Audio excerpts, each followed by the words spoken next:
Welcome, everybody, to Gen Z's Impact on Today and Tomorrow. I'm Malia Fisher, co-founder, CEO of Vocal Media. We do influencer marketing for politics and social impact. So I have to say, this is always a very surreal panel for me to moderate. It's not my first time moderating a panel with Gen Z activists. And my entire career, I have been working in youth politics and activism in some form. Vocal Media is no exception. The vast majority of the influencers and creators we work with on a daily basis are Gen Z. But the funny thing is, right at the moment when I finally got to the point where I was no longer a youth activist and I was ready to lead in my career, my entire generation, millennials, suddenly wasn't youth anymore. And Gen Z was. And they were leading activist movements better than my generation ever could have dreamed and that we ever did. So I know that I've learned an incredible amount in my career from Gen Z activists, colleagues that I've had the privilege of working with. So I'm really proud to be moderating today's panel with some brilliant, inspiring leaders, some of whom we even work with at Vocal Media. So first off today, Olivia Juliana, here on my left, currently serves as the Director of Politics and Government Affairs at Gen Z for Change, a nonprofit that focuses on civic engagement amongst Gen Z with a focus on labor rights, abortion rights, and education. She is based in Houston, Texas, and her content has accumulated over 750 million impressions across platforms, which is huge.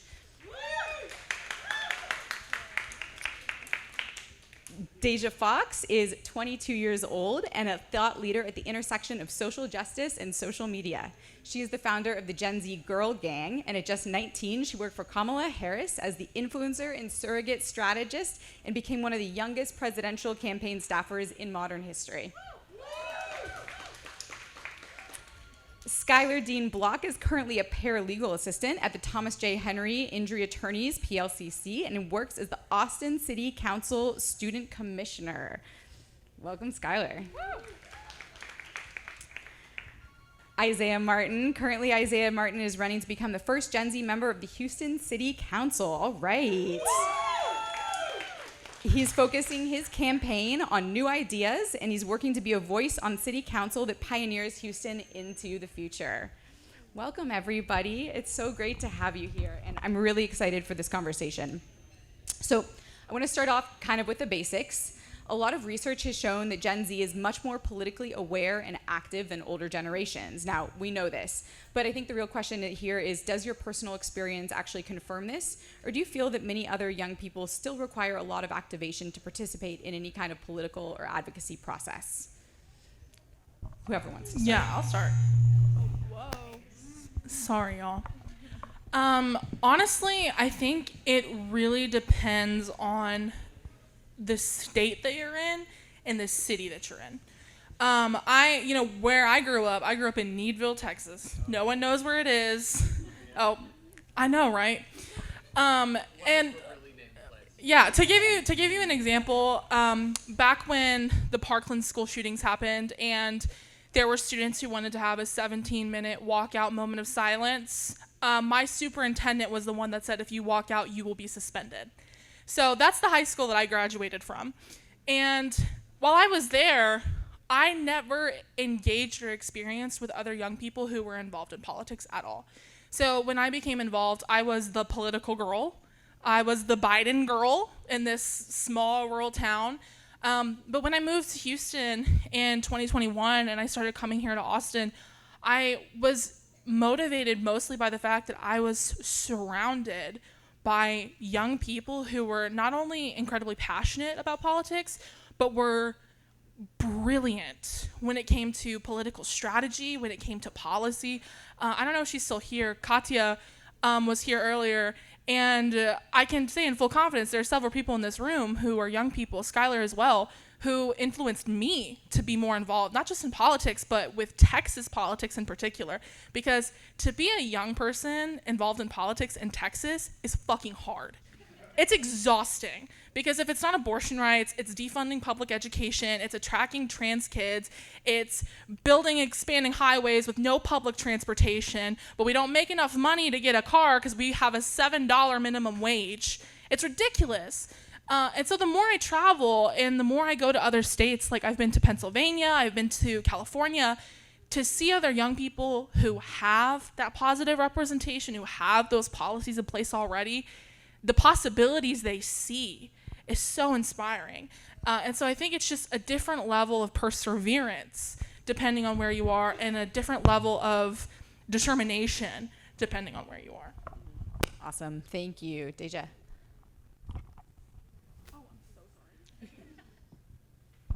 So I'm from Arizona. I go to school in New York now. But when I think about my route into politics, right? I was 15 years old. I grew up with a single mom, and I had moved out, which is actually what's 1 in 30 teens in the U.S. experience. It's called hidden homelessness, and it means living with someone who's not your family. And if you had a class size anything like mine, that means like one student in every classroom. And I happened to be sitting as a sophomore in high school in this like sex education class taught by the baseball coach, Mr. Wiley. And it was last updated in the 80s. It was the kind of curriculum my mom would have gotten. It was medically inaccurate. It didn't even mention the word consent. And that was my way into politics, right? I was sitting in this classroom knowing that I wasn't getting the information that I needed and that I didn't have parents at home to fill in those gaps. And so I started going to my school board meeting, and I started just getting up and telling my story, and then inviting my peers along to do the same, right? Texting my friends and being like, hey, will you come with me and sit at the school board meeting tonight? I know it's not the most fun thing, but I have pizza. And so when I think about, are Gen Zers more involved in politics, I think we need to, one, define what we mean by politics. It doesn't just mean running for office. It doesn't just mean voting. Sometimes it's about telling your story. Sometimes it's about showing up for your friends or your neighbors. And so I think social media in so many ways has allowed Gen Zers, whether they see themselves as involved in politics or not, to constantly be affecting politics, right? To be setting the narrative online by telling their stories, by engaging with content, upvoting, boosting certain narratives. And so I really do think that in so many ways, Gen Zers are just inseparable from our current political system because it is so much about lived experience and storytelling. Well, thank you, Deja. And Olivia, I have to go back to the same point, especially as a fellow Texan. I come from the Rio Grande Valley, from one of the poorest counties in the state of Texas, Zavala County. And when it comes to that, most people are focused on their careers. They're trying to figure out, okay, I either do farm work, I either work in the oil industries, or I'm working in a medical field of some type which requires outsourcing. You can't work in the county at all. When it comes to that, a lot of Gen Z individuals that I meet down there, they come across the problem of either I get politically active or I face not being able to pay for my bills. I got more pressing concerns on my minds right now to keep up with something that I see as relatively superfluous to my everyday needs. But then I moved to Austin, and then I had the chance to see, once you have access to resources that are located in and around of your own space of where you live in, you start to realize there is a lot of opportunity for you to reach out to. So when it comes to the activation of Gen Z, what I've seen in my experience, and I worked as a congressional liaison for a Congress member who's now an incumbent member, but at that time he wasn't elected at that time, went across the entire district, C24, and I looked around and I realized there was a lot to see when it came to disparities, especially in the academia.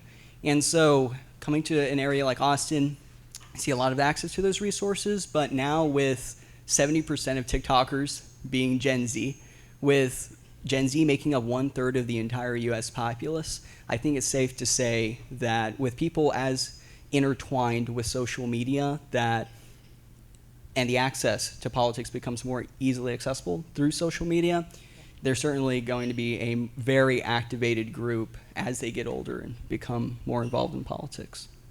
Great. And then it's all about how you can bridge that transition between social media and like the real world political change. Exactly.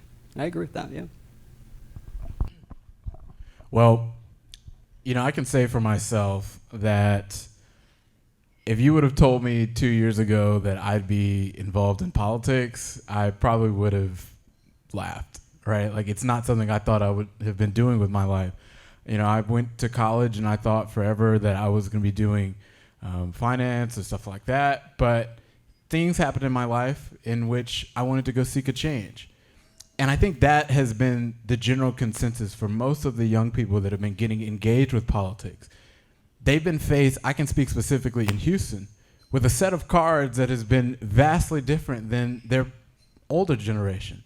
In Houston, we've seen hurricanes that have come and wiped out entire neighborhoods. We've seen mass shootings just blocks away from where I grew up. A school that's inside of my athletic district had a school shooting. Santa Fe, not too far from where we are. We've been blistered with a global pandemic. We've seen our kids have to go and shift to a whole new landscape of learning in which they say, you know what? We want to be a part of the political process. We want to be involved in the change. And they see, because they have access to social media, like other people on this panel have said, that it's accessible. That when they get with their friends, that they can activate, that they can become part of the discussion. I know at the University of Houston, where I went to school, we've seen just in 3 or 4 years, now 10,000 voters turn out at just that university campus, because they know that if they show up, if they're energized, that they can be a part of the change to all of the problems that they see, all the cards that they've been dealt, and move their own selves into the future. So I think it all goes around access into politics. They see the route is more clear than ever before, and they're excited to be involved. Awesome. So thank you so much for both bringing up social media and TikTok. So over the past few years, we've obviously seen this massive shift in the global media landscape and the way people consume news on online platforms. We've seen a ton of like the gatekeepers that existed in traditional media, in media outlets and journalism, and even platforms like Twitter, which were in large ways moderated by a certain set of journalists who were affiliated with these institutions, really give way to platforms like TikTok. So, TikTok has made it virality attainable for all types of people. You mentioned Gen Z's predominance on that platform. Do you think that TikTok itself has changed the game for Gen Z activism in the way that that platform is structured? Well, I mean, if we're talking about TikTok, that's all me. I quite literally owe my career not only to my own tenacity and personality, but to TikTok. I think social media is a tool that can be used for either good or bad, depending on what you're trying to accomplish. And at 17 years old, I started making content from my bedroom in rural Texas about why young people should vote in a presidential election that I wasn't old enough to vote in. And from there, I went to having a couple hundred followers to a couple thousand to now over 625,000 followers on just TikTok, 375,000 on Twitter, 70,000 on Instagram. And it's because I was able to communicate on an app about my genuine lived experiences as a young person in this country and how politics and policy can change that. And now it's to the point where we have not only this audience that trusts us because they have a personal relationship with us, because we're not corporate media, we're not traditional media that we're being controlled by executive boards or by whoever is running the show. I am my own boss. I make my own content. I decide what I say. And because of that, people trust us so much more, and they want to watch and they want to listen. Because if we're talking about, the Texas elections that just happened this past cycle, you could get your news about it from Joy Reid on MSNBC, God love her, but she's not here in Texas. Whereas I'm here, I've lived here, I was born and raised here, and on just my social media, just my TikTok alone, I was able to get over 150 million views about the Texas elections that happened this last year. And that's not unique to me. This is happening to people all over the country. Even right now, there's an oil drilling project happening in Alaska called the Willow Project, and young people across the country, especially in the organization I'm the political director for, Gen Z for Change, are taking a very hard stand on TikTok that this project cannot be approved because it will have catastrophic damage on the environment if it is. And that's accumulated over 500 million views on TikTok from young people who are progressive, who care about our country, and who, by the way, by 2028 will be the dominant voting demographic. And so not only is TikTok given a way for people to have a voice, but it's also reminded elected officials and candidates that, yeah, you're accountable and you have your platform, but we have ours now too. and you better start listening because, the Gen Z reckoning is coming. That's incredible. And just to press you on that a little bit, do you think that there's something about the short form video format for TikTok that has uniquely created this ability to share your story? If the power to explain what the lieutenant governor does with a 10-second Beyonce sound is something that I don't think I would have ever been able to comprehend. And so watching that, I'm so serious. Someone go through my TikTok, you'll find me with like a puff pass audio explaining that Mike Collier, if he had won, could lead to that. But it makes it so much more tangible too, because it's not as complicated, so people can understand. Awesome. Thank you. So I went viral for the first time when I was 16, and it was pre-TikTok, so 2016. I went to a town hall with my then senator, emphasis on then. He's not a senator anymore, Jeff Flake, and I waited in line for about 45 minutes to ask this question, and there was maybe like 1,000 people. It was a packed town hall.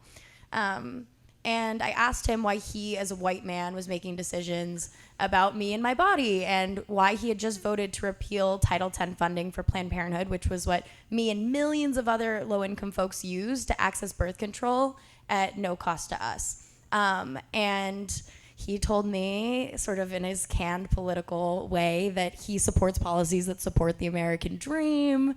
And so then I asked him why he would deny me the American dream, right? If birth control was helping me to be successful, to reach for higher education. And then he said, thank you. And I said, no, thank you.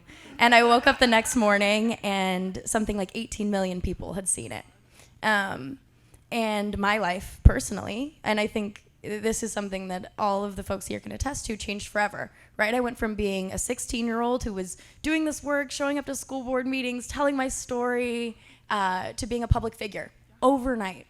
And so on one end, yes, I see how social media and platforms like TikTok, which make virality even more common, are leveling the playing field, right? I got to go live on CNN the next day and have the same kind of platform as a United States senator, right? I went and I lobbied on Capitol Hill, and I really got to go toe-to-toe with this man who pre-social media, voices like mine wouldn't have made it onto CNN.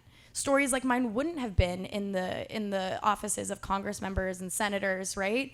And it was because of social media that I had that access, that we've really democratized whose stories are being told. However, on the other side, I think we need to really be having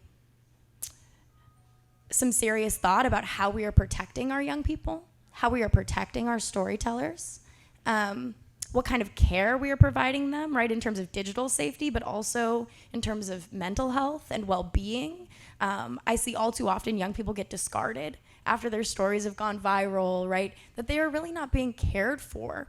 And I am lucky to have built a career, sustained this, built and pushed and said, I'm not going to just be an implementer or a face. I'm going to be a strategist. I'm going to sit at this table. And I think that my call to action in so many ways for the people that work around me who are not young people is that we cannot just put young people at the front and put words and messages and ask them to go knock at the doors. We need to let them be in the rooms making decisions.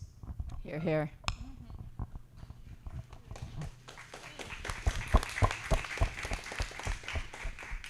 Could not agree more with that, Deja. And I love your point as well, Olivia, going through TikTok and trying to reach out to a lot of young individuals, because I think it should be understood. TikTok does not have to only be for Gen Z, and it's not only accessible to Gen Z, of course not. But what makes TikTok so fascinating is, I'm not sure if y'all are familiar with the FCC.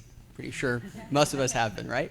So the thing with the FCC is, back in 1987, there was a codified rule that is very similar to the equal time rule, if y'all are familiar with that. And essentially what it did was it took a polarizing subject matter on any news channel or any radio, and it had two perspectives that were differing on that subject matter, and proposed or had those individuals debate it out, discuss it, however you will, on the informational side and why they agree with that. The downside is, ever since that was lost in 1987, we instead see a lot more individuals through sort of corporate media, mainstream media, that takes probably the most viral, sensational individual and then just sort of use that because that is tailored towards their viewership rather than providing two views on a subject matter. And what is absolutely beautiful, and I think it's an interesting interplay between mainstream and TikTok and what have you, is that TikTok allows individual creators to be able to put forward their own views and discuss topics that they see relevant to themselves and their own collectives and their own demographic groups, and then be able to push that forward. So then all of a sudden, you start seeing the views that aren't represented. After all, 64%, if you think about it, 64% of America are in the centrist area, with 46% identifying staunchly with a political party, Democrat, Republican, or further on down the spectrum as right or left. If 64% of America are on this bell curve within the United States, how do we get more of their views shared? How do we get our views shared with those individuals? And I think when it comes to content moderation, that's something that has to be looked into, because I don't want to lose those precious golden nuggets of Beyonce's 10-second reel going around just discussing the lieutenant governor's roles, that I have to go through and go county to county saying, this is what the governor does, this is what politics entails, and why it's so important to get involved if you want your views to be represented. So I think that definitely needs more discussion and look into within Congress, and I think hopefully Gen Z will make that change. And they're doing that right now. Congress is really taking a hard look at TikTok and their moderation policies and all of the potential biases that could exist there. So. Right, it's been banned on a lot of campuses. Won't go into the details, but has gone into effect to where it's banned on a lot of campuses throughout the state and in a lot of locales. So. I see TikTok as really a productive means to actually get messages directly to people, especially in the young demographic. How do I know this? Because on a college campus, there's very few kids that actually have access to cable news. I mean, how many kids inside of their dorm rooms are going to have a box to go look and see what Anderson Cooper said last night? Not too many people, right? And so what we did at the University of Houston was that we did a challenge, right? We worked with the mayor. It was called the Early Voting Challenge. And we got all these organizations on campus to say, hey, you know what? Go make creative TikToks about why you should vote. We went to frats, sororities, groups, not just traditionally political groups, but say, hey, you know what? Just go out there and say, here's why we think you should vote. They did skits. They did stuff about, all kind of stuff. It was very creative. And what happened was it started to spread around campus, and young people said, hey, did you see Alpha Chi's TikTok last night? I think I want to go vote. And then that started conversations. It started them saying, well, who should we vote for? What's going on? And then because they've been seeing content just like Olivia, because they've been able to see funny stuff that's able to be digestible amongst young people, they said, hey, you know what? We're informed. We're going to go and start voting. So TikTok has allowed to make information spread to the youngest demographic of voters, keep them engaged throughout the year, and have them know that, look, you can know what's going on and make informed decisions when it's time to go vote. So TikTok spreads messages a lot easier amongst young people because they don't have access to go listen to Anderson Cooper every single night to tell them what's going on, and it keeps an informed process. Awesome. Thank you all so much. That was really rich. So I want to shift a little bit and talk about your personal experiences in organizing and activism. Do you think that organizing an activism culture is healthy, or is it toxic, and particularly toxic for young people? And if it is toxic in some way, how do we change that? It is very toxic. Yeah. It is extremely toxic. The fact that I can sit on this stage and say that I had elected officials before I raised $2 million for abortion funds. That's an applause. That's an applause line. Yes. Before that, they didn't give me the time of day. They didn't care who I was. But after I did that and had followers, suddenly now I'm being invited to back rooms to talk about policy. Mm-hmm. That's ridiculous. We should not be telling our young people that you and your voice are only important if you can provide me with something. And it's not healthy because there is this hustle culture of how many jobs can I have? How much money can I make? Let's get this person because they have this identity so we can tokenize them. We can use them to justify our poor behavior. Or they're not compensated. If you're a progressive campaign and you're trying to pay people $7 an hour to work on your campaign, you're not a progressive campaign. You're not doing your job. Yep. And it's especially toxic for women and women of color. Because I can tell you from my own personal experience, I have been degraded and insulted in person more by men within my own political party than men on the opposing side. You know who's polite and shakes my hand? The Republican men. You know who talks about how I don't deserve my position or the amount of money that I make for my job? Men who vote alongside me. And that's ridiculous. Yikes. And to fix it, we can pay people more, but also what we talked about earlier, let in people hold the mic and stand to the side, do that. Yeah, to the point about infighting and internal issues, which I think is really what is more of interest. Like, we know people on the right, how they're going to behave is just abhorrent. But I think when we look at our own behavior and the way that we are interacting with one another, I think there's this really weird, particularly in youth activism culture, this really weird tension between, on one side, saying you shouldn't take money for the work that you do, and if you do, you're selling out. And then on the other side being like, why are there only rich kids doing this work? They're not affected. And the answer really is that we need to pay young people for their labor. We need to pay women of color for their labor, right? We need to budget, if we were going to ask people to do work, to pay them for their work. And so I think that tension, for me, I look at through the lens of the work I started doing on the ground, right? When I was doing grassroots work in high school, when I was 17, we started a program that hired young people who were the most affected, right? They were homeless youth in foster care, youth in group homes, formerly incarcerated youth, to become peer sex educators in our clinics. And we didn't just ask them to show up and do it for free because it was good work. We paid them to do it, right? And then they gave us great insight. They said, you know, the reason people aren't coming to this clinic is because it's really far. And so we said, well, where can we get the money to get folks Ubers from school to our clinic? And then we said, well, what else are they looking for? They're looking for STI testing. They're looking for PrEP and PEP, right? How can we find that access? And that group has been able to serve almost 17,000 young people at no cost to them in my hometown, which is not a very big town. And it's the kind of thing that changes a place for generations, not just because of the access they created to services, but because of the leadership positions they created for young people who were the most affected, me included. And so I think that really is the model I would love to see other people taking on, is empowering the people who are most affected, but not burdening them with labor, but really empowering them with resources and decision-making power.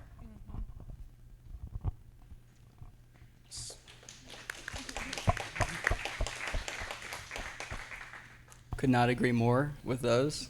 I'll probably keep saying that because we share a lot alike. I think throughout the time that I had the chance to serve as a congressional liaison and now as a college student commissioner with the city council, something that I've had a lot of a chance to do right before that is serve as a student consultant for the university. And I went person to person during the election period. I went person to person back home. And more importantly, so me personally, I come from the Uvalde community. Something that in recent the recent months is something that is absolutely tragic. The acts that had taken place there, the everything that you could say that it was associated, absolutely abhorrent. But what you now have the chance to do is go back, reach out to community members like that, reach out to people that are in our youth group, and show them that doesn't have to be a defining characteristic at all. And and I agree with y'all, internships and reaching out with activist groups, being able to say, you don't get paid very good, or maybe never, but at least now you'll be able to have that chance to come in and provide that voice that you didn't know you had at that time, and now you can try to provide as a form of silver lining. And I go back now more than ever as a result of that, because I had sort of put politics aside after 2020 and the attempted insurrection.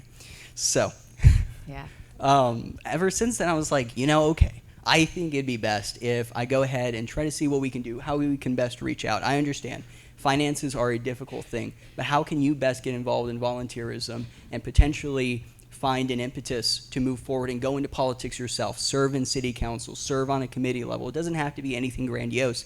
It could be just any effort that you can to provide a view that isn't best represented already, especially in minority communities like those where perhaps not all views are expressed, not all religious views are expressed, not atypical religious or ideological or sexual preference views are provided. And having that opportunity and that accessibility, minus the cut and pay or not having any at all, hopefully will be a driving force to move forward on that. And it's something that I'm still trying to meet with community members about, and hopefully as we discuss housing in the city of Austin, and as we discuss campus security, we'll be able to get more of those views shared. Awesome. You know, I think a lot of it starts with having a culture that cultivates young people. You know, I think Olivia said something that really kind of struck a chord with me, and it deals with infighting in politics. Oftentimes, for young people, I know so many people that were eager, that were excited to get started in the political process, but they became burnt out because they felt like the culture that was surrounding them in their area was not enough to encourage them to keep going. And so, you know, like Ms. Fox said, you know, the right is going to do whatever they're going to do. But what we can do is control what we do in our own house.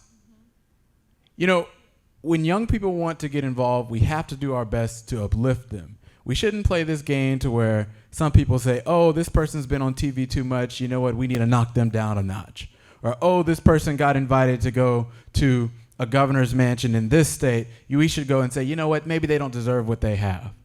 We should all do what we can to uplift everybody that wants to make a change. Every single person that wants to make life better for someone else, we need to make sure that we uplift them, no matter how old they are, to make sure that they keep going and make our world a better place. Absolutely. We need that leadership pipeline. And why don't you keep the mic down there, and then we can just switch up the order this time. No, I agree completely. We need that leadership pipeline more than anything right now. So my last question for you all before we switch to some audience questions is, what does Gen Z want from older generations, and what can we all here do to support you all in your leadership and activism? Well, so in Houston, I'm running for city council. And Woo! Thank you. And so whenever I'm out there, I always tell people that I'm not running against any one person or whatever. I'm running to propose new policies. And with that, I'm running against the idea and the notion of bullet point campaigns. Have anybody ever heard of that before? Bullet point campaigns. I want to see some hands. Has anyone heard of a bullet point campaign? A bullet point campaign is when somebody goes and gets an issue sheet and they say something like, I want to make public safety better. I want to make young people, get them access to more jobs. I want to go and protect home from flooding. But when you really peel back the onion, what does that really say? It doesn't really say anything. Because let me tell you something. At the end of their term, if 4 years goes by and nothing gets done, you really can't say anything. Because they never told you what they wanted to do in the first place. So what I believe young people want, they want candidates that are serious and are energetic about solutions that will tangibly move our area forward. I was talking to a candidate not so long ago that's running for a position in Houston, and they were saying, you know, oh, Isaiah, why don't you talk about taxes per se? And I'm like, well, on city council, we have to deal with a revenue cap. We can't really do that because the governor's put all these things in our place. How can we, what are you talking about? What can we do? And he said, oh, Isaiah, but the specifics don't really matter. That's what polls better. And that's what we need to be against. We need to be against people running for positions just simply to put it on a resume. We need to have people that will do everything that they can to actually improve our lives. I know that's what young people want. I know that's how we can actually make a difference in the future. And I know as more candidates come up the pipeline and as more people get involved with things like Unified, we will make sure we, in positions of power, we have a better set of representation. Awesome.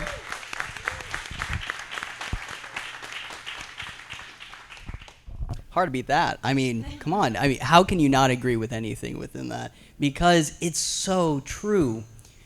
Gen Z, especially, as well as millennials, need a chance at the table with a lot of the big dogs. They need to be up there with the upper echelons to be able to provide those small aspects of any specific platform, any type of proposal, any type of law or statute that may be potentially codified. And it can't be just behind some nice, fluffy sounding acronym that attempts to try to resolve some type of issue. And then you're right. Go attempt and say, we did what we could by throwing it out there, but we didn't propose anything that was more tailored towards the needs that it would actually try to address. It would actually try to encompass. And I think what would probably try to fix some of that, perhaps ameliorate it a little bit better, is providing a chair at the table, and multiple chairs preferably, for those most disparaged groups that bill, that proposal, that is it's seeking to help, provides a chance for those individuals to come to the table and discuss that. And that now leads to what we see now with Gen Z getting fed up, millennials getting fed up with the time period of hearing about what some politician says, and then it's like, oh, he's a politician. Politicians smile. They do that all the time. Let's just reelect him. I mean, or like, what is my vote count in the grand scheme of things? And I think moving away from that and then trying to see that older generations who are extremely wise, they've given us a lot. I have to say, a lot of credit. I mean, in 60 years, we went from having a paper form of lighter than air plane, and then we landed on the moon. So we had a lot. We had a lot of technology. Elon Musk, Bill Gates, a lot of individuals have inspired us, but I think that having a chance at the table would be something that would allow us the chance to move forward and try to nitpick some of those issues. Awesome. Let's see. So I think to level set, young people are bearing the brunt of issues we didn't create, right? When we look at climate change, even where we stand in terms of abortion access, right? We're the ones that are gonna have to live with it, and it is entirely unfair.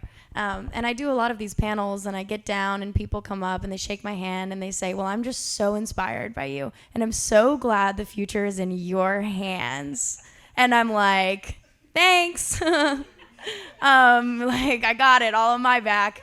And really the pinch of that, though, is that young people are not being empowered with true leadership, are not being empowered with real resources, right? Like, and I think if we're gonna tell young people, I'm so glad the future's in your hands, and I'm so glad you're leading, and I'm so inspired by you, then we need to have the money and the positions and the leadership to back it up. Thank you. And it is older generations who are holding those, right? Who have the decision-making power over that. And so I think we need to be putting young people into real positions of leadership. And I don't just think that that's fair, but I also think that that's good policy, because the world is changing around us, and what it means to be an expert has changed dramatically in the last 10 years, right? I can't tell you how many times I've sat on a call with a professor who is absolutely an expert but cannot figure out how to use Zoom, right? And I'm like, huh? And so young people, because the world is changing so fast, because we are the first generation to be native to these digital technologies, we have a kind of expertise at such a young age that didn't exist before. And we're not being entitled by asking and demanding these leadership positions. We're reflecting what is the reality of the world right now. So that's my call to action. All that. I'm not going to echo what y'all said. Y'all said it all. You said it well. You were all right. Because we're here in Texas, I want to talk about Texas for a minute. We need people to stay here. And we need people to organize here. Yeah.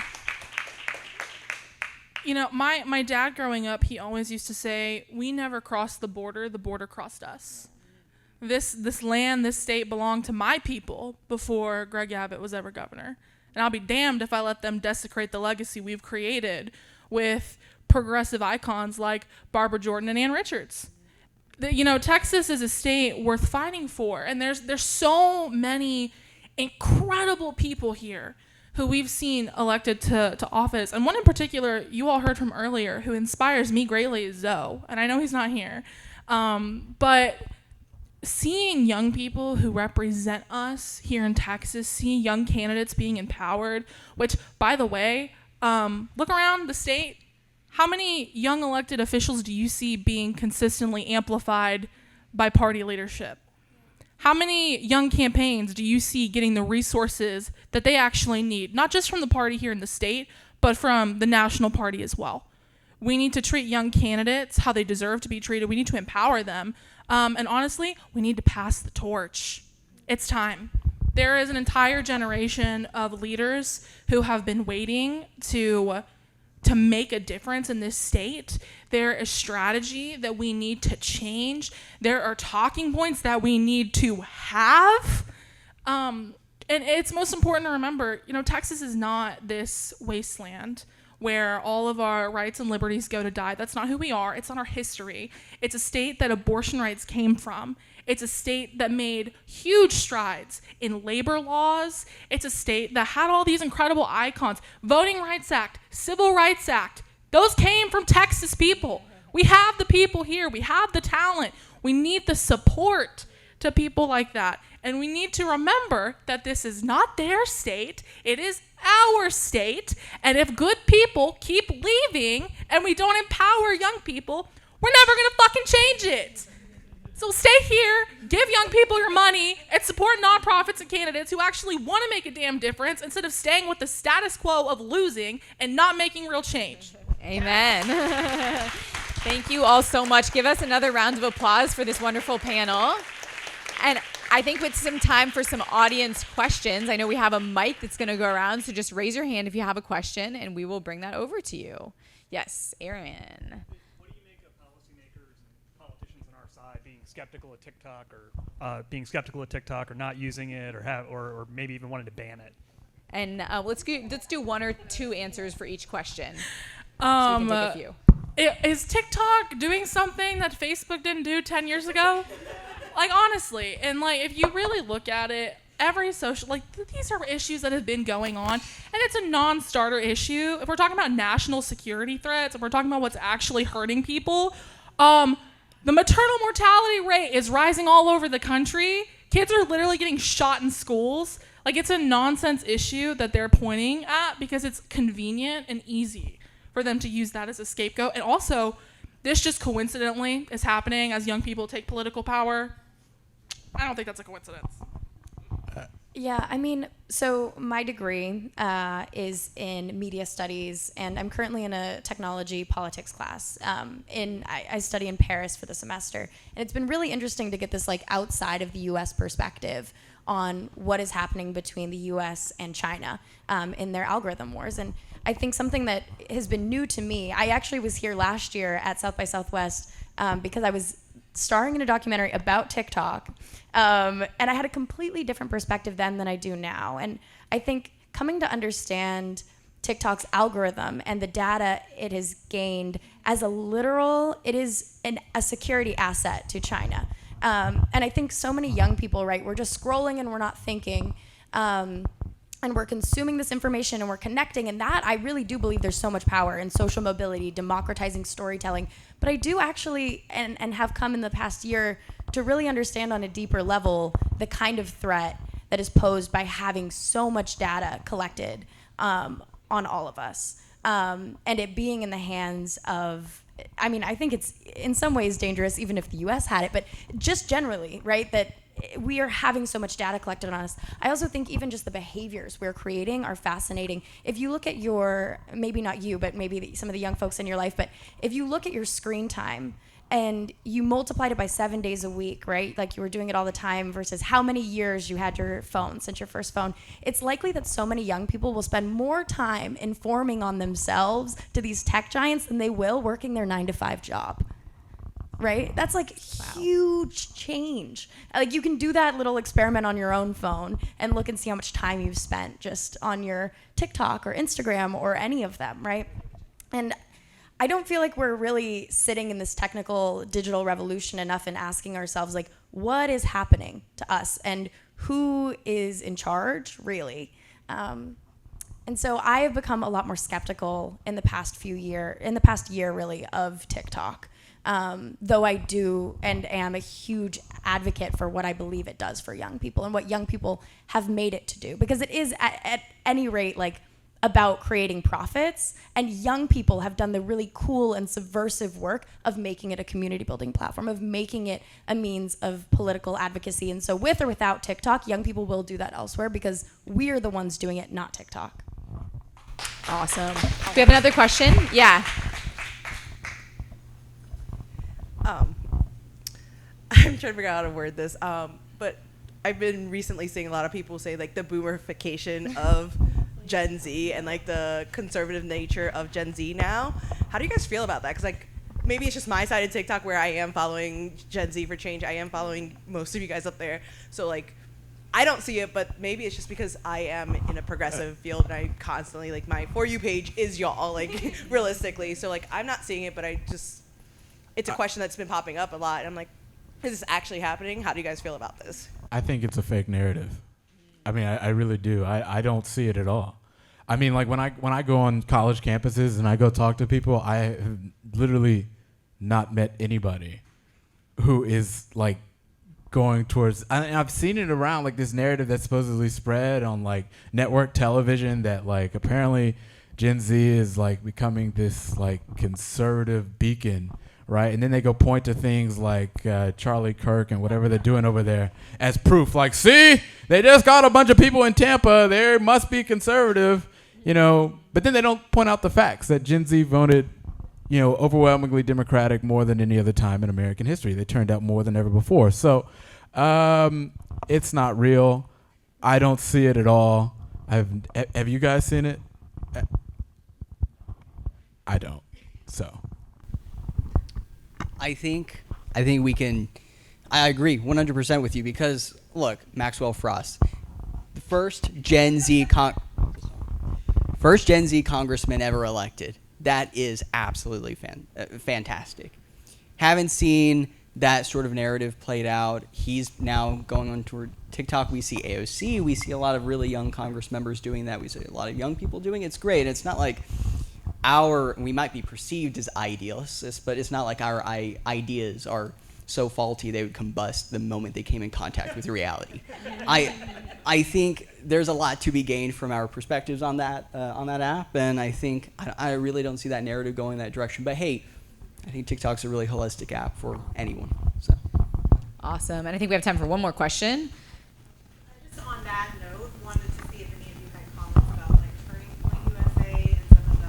One of you very well has comments about this, but some of you know just sort of the movements that I feel like may not be getting actually the attention among people that read, more progressive media, and so I would love to hear your insights. Here. I feel very passionate about this one. So I'm the political director at Gen Z for Change. Our direct competition is Turning Point USA. Their budget over the last several years has been over $100 million, which they have gotten from a majority of major donors associated and linked to Trump. Our budget for this year, with all of the major successes we have, is $2 million.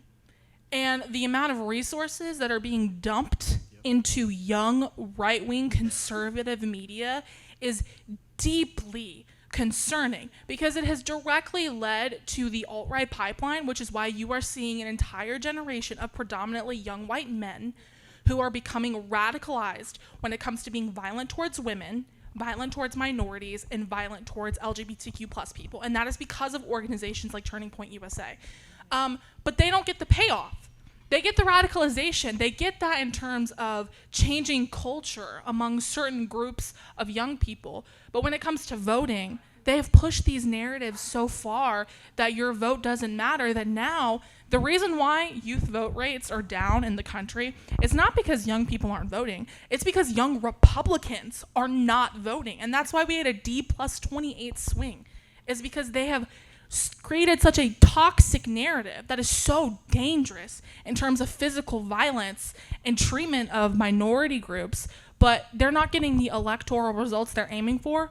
They are just creating a standing army that is honestly ready to perpetuate violence at the drop of a hat. And that is deeply concerning and should be taken very, very seriously. So if y'all didn't have any more motivation, didn't need any more motivation to support the folks on this stage, that was it.